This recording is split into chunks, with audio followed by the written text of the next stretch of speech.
Selamat siang teman-teman, ini jam berapa nih? Jam 3 sore waktu Indonesia bagian Barat. Tanggal 13 Oktober ya, Yes. 2022. Hari ini ada sidang, saya sebagai kuasa hukum dari Ibu Siska Dewi. Ibu Siska Dewi ini dulunya adalah artis, sekarang di penjara. Harusnya dia bebas Agustus kemarin, sudah 4 tahun. Ternyata ditahan lagi oleh pihak kejaksaan dalam rangka adanya dugaan tindak pidana undang-undang ITE lagi, yaitu email Siska Dewi 45 @yahoo.com yang kemudian katanya dia rubah emailnya, dia disita oleh kejaksaan, kemudian dia rubah, ya katanya ada perubahan oleh mereka pada saat email itu sedang disita. Nah, persoalannya sidang nanti akan berlangsung, dia diduga pelanggaran undang-undang ITE ya.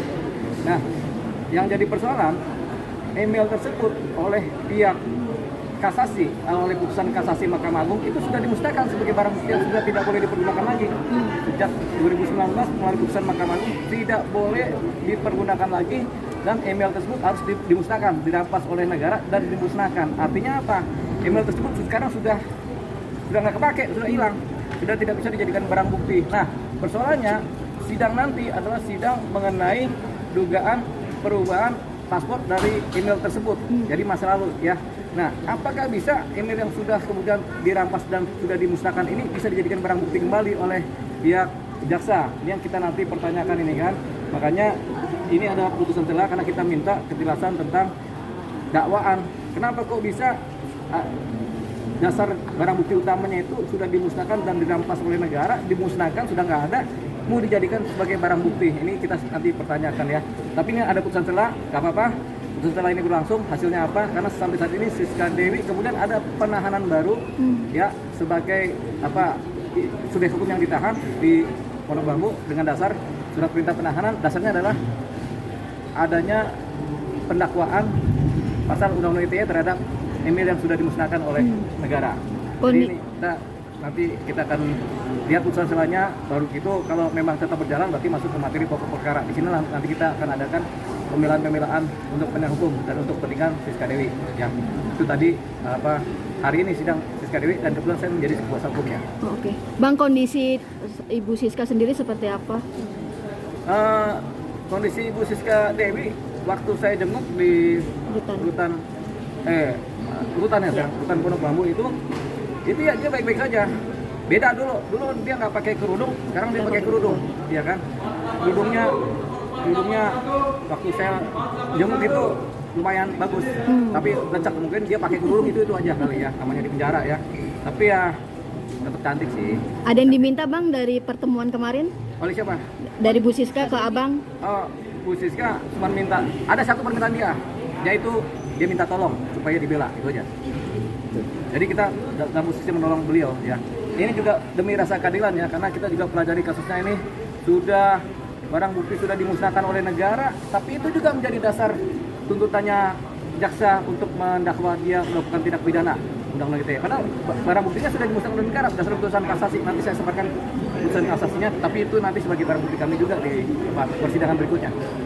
Pelapornya udah ketahuan Bang, kemarin sempat bilang ada pelapornya bingung siapa nih? Ya, kita sampai sekarang nggak tahu pelapor siapa, tapi katanya pelapornya ini dari internal kejaksaan ya. Soalnya kan kita nggak tahu nih siapa pelapornya, siapa korbannya ya. Yang jelas barang sudah disita negara katanya, kemudian si Siska kemudian merubah passwordnya bersama adiknya. Nah, kita nggak tahu lah itu bagaimana masa lalu ya, tapi yang jelas melalui putusan kasasi Mahkamah Agung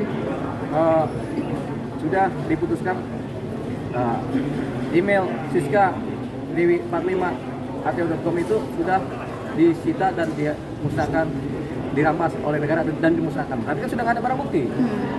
Bagaimana ini nanti dijadikan dasar pendakwaan? Berarti langkah-langkah jitu Abang untuk apa nih Bang, setelah barang bukti sudah tidak ada? Ya tentunya kita akan bicara terus nih, mana barang buktinya kan begitu kan. Kalau kita maling ayam bisa jadi barang bukti. Kalau kita paling motor jadi barang bukti, ya kan? Jadi barang bukti itu harus ada. Paling tidak ini ada emailnya, ini ada passwordnya. Sekarang emailnya sudah dimusnahkan oleh negara berdasarkan keputusan kasasi dan inkrah. Artinya kan sudah dianggap nol, tidak ada. Jadi barang buktinya nol. Terus orang didakwa dengan barang bukti yang tidak ada. Misalnya kita maling handphonenya nggak ada, ininya nggak ada. Terus apa yang mau jadikan dasar pembuktian? Kalau hanya cerita-cerita kan nggak bisa juga. Apalagi orangnya sudah ditanya nih, makanya kita minta supaya permohonan kepada Kejaksaan Agung paling tidak ini ada restoratif justice lah buat si Siska Dewi ini, supaya si Siska Dewi ini tidak diperlakukan semena-mena lah, ya kan? Ini kan untuk orang ya, harkat martabat dan hidup orang ya. Di penjara sehari aja rasanya minta ampun. Saya aja di penjara setengah hari, bawanya mau kabur aja, apalagi dia, kan gitu kan? Itu jadi persoalannya itu. Flashback Bang, ini email ini barang bukti untuk kasus yang mana sih Bang? Ini barang bukti untuk kasus yang sudah disidang juga dan diputus 4 tahun gara-gara email ini juga, ya kan? Karena dia diduga ini mencemarkan nama baik atau melakukan pemerasan terhadap salah satu korban ya. Ya kita nggak usah sebut namanya ya, paling semua kalau flashback juga flashback pasti tahu ya namanya ya. Nah ini dijadiin barang bukti juga untuk kasus itu dan sudah diputus pidana 4 tahun dan dia sudah menjalani pure 4 tahun ya.